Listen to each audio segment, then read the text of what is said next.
মোটামুটি অনেকেই চিনেন বা আমাকে হাইলাইট করছেন আপনারা জুলাই যোদ্ধা হিসেবে। এটা নিয়ে বিশেষ করে আমার এই এক চোখে দৃষ্টি হারানো এটা নিয়ে, তো আমি আসলে এইভাবে হাইলাইটেড হতে চাই নাই। ডাকসুর নির্বাচন নিয়ে প্রার্থীদের রয়েছে ভিন্ন মত। যেভাবে নির্বাচন কার্যক্রম পরিচালনা করা উচিত, যেই বিষয়গুলোর দিকে নজর দেওয়া উচিত, সেই বিষয়গুলো আমরা আজকে এই প্রেস ব্রিফিংয়ের মাধ্যমে স্পষ্টভাবে বলবো এবং সরাসরি লিখিতভাবে নির্বাচন কমিশনের কাছে পেশ করব। জুলাই যোদ্ধা এক চোখ হারিয়ে ইস্তেহার নিয়ে জানালেন।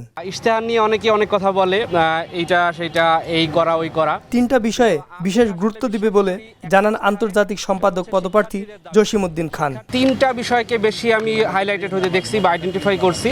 সেটা হচ্ছে উচ্চশিক্ষার জন্য শিক্ষার্থীরা যে বাইরে পড়তে যায়, সেখানে তারা যে হ্যাসলগুলো শিকার হয়, বিশেষ করে রেজিস্টার বিল্ডিংয়ে, তো সেই জায়গাটায়।